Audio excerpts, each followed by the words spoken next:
everyone, my name is Roya and I actually somehow read 11 books in just the first half of March, and only 2 of them were graphic novels. I have no idea how I read quite this many in just the first half of the month, but whatever. I'm just going to talk about them pretty quickly just because there are so many.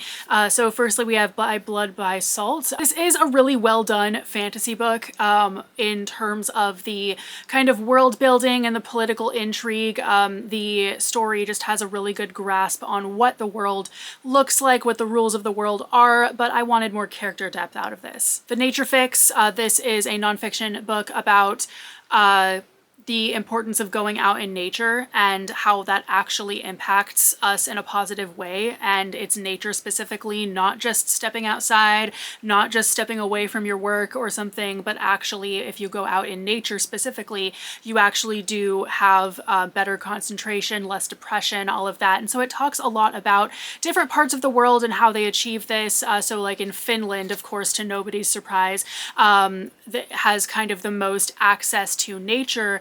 And what I found really interesting was that there's actually no such thing as trespassing on someone's land or something in Finland. Basically anybody can just go out in nature even if it is someone else's private property.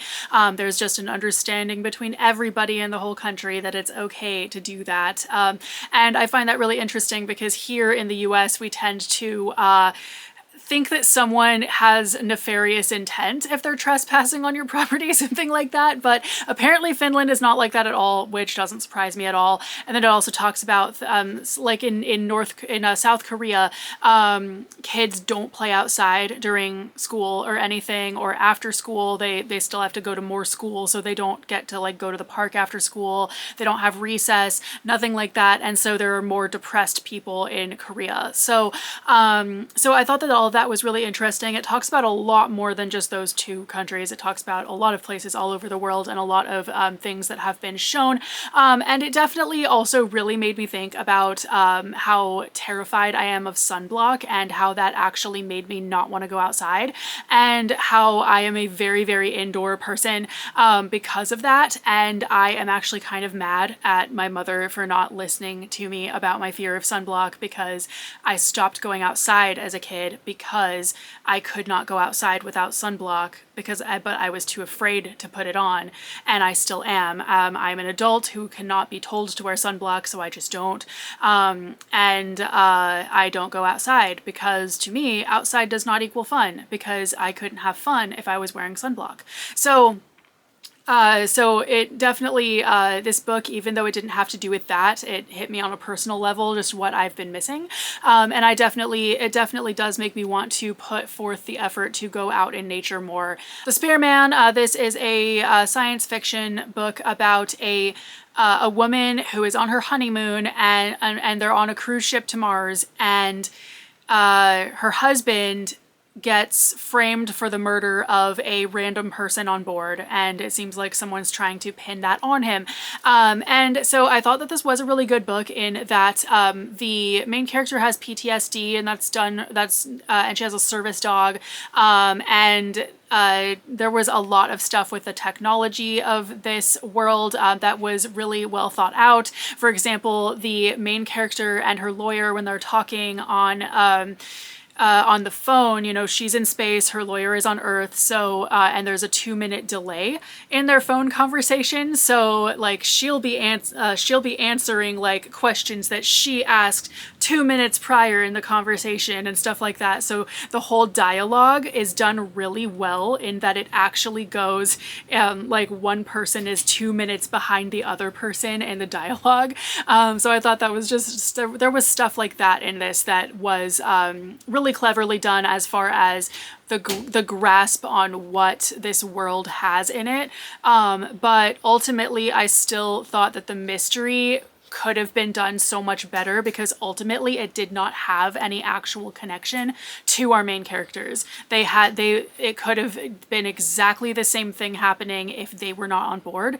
It's only because they were that they stumbled onto it and became part of it, but ultimately it had no connection to them at all. So I thought that really it would have been a little bit better if there was something actually tying it to them in some way. Sinner's Isle, this is about a woman who is a witch on an island, and she is supposed to use her powers for this evil lord guy who's a complete douche, but she falls in love with this pirate guy who shows up, and because they fall in love, they kind of try to figure out how to get out of this, and she definitely does not want to help the Lord guy and all of that.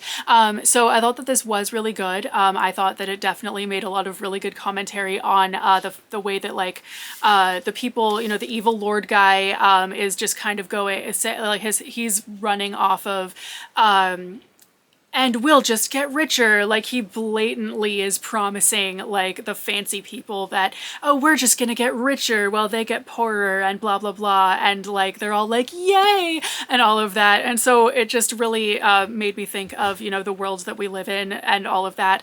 The only thing that I really thought that this could have done better is that there is a very literal, like, soulmate thing. Like, the witch people often have a soulmate, and if they do, they cannot fall in love with someone else, etc., etc. And so taking like soulmates that literally just doesn't work for me. I feel like it's so weird, and I just don't appreciate a narrative of there's only one person for each person.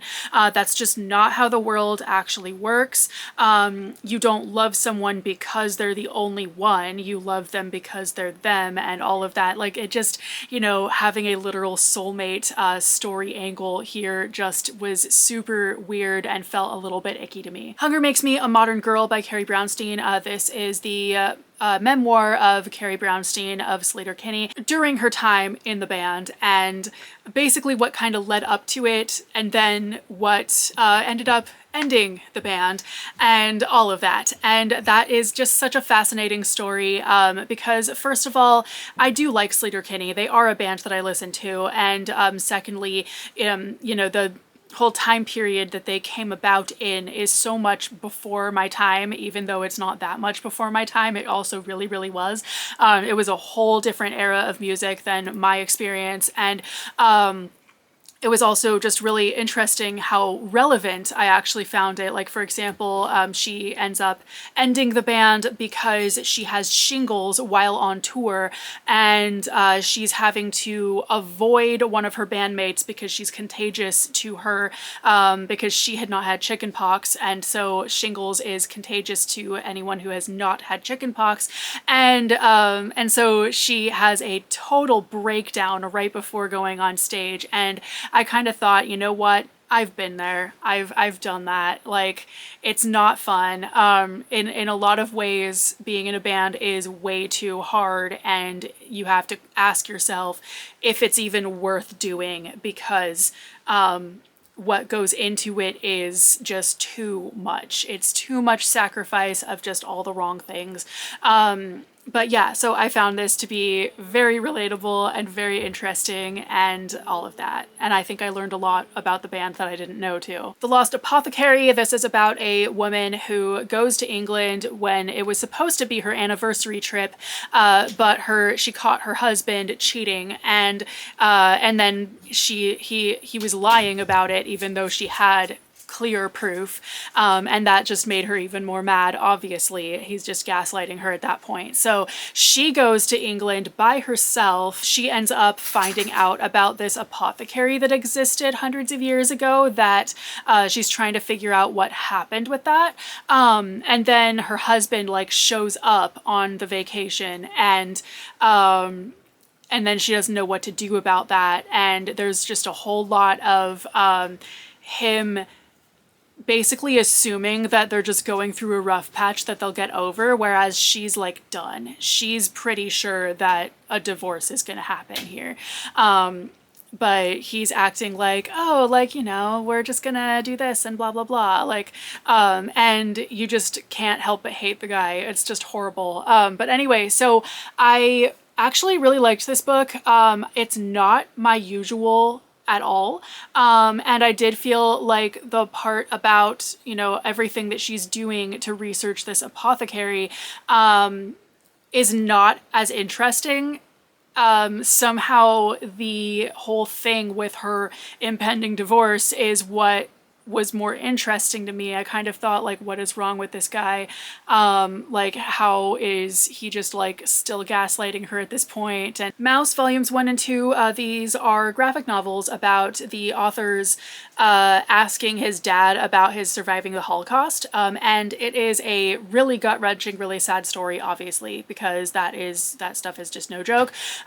So basically it really paints a really good, picture about what people went through, how it is that, like, anybody who survived didn't really survive. They came back with all this trauma, and could they even live a normal life after that? So I thought that was really fascinating. I thought that, this is really sad, and the art is actually really good. It depicts the mice as being really kind of cute, but at the same time, it's not so adorable that it can't paint a violent, brutal picture. The Shadow of What Was Lost, this is an epic fantasy basically about this dude who has magical abilities, and then also his friend who's a long lost prince, and then some other people who, it's kind of like Wheel of Time in that it centers mainly around one person who is trying to do something in particular, and that is not his own choice, but it's actually about everyone in it. And so anyway, so I did think that this was really good.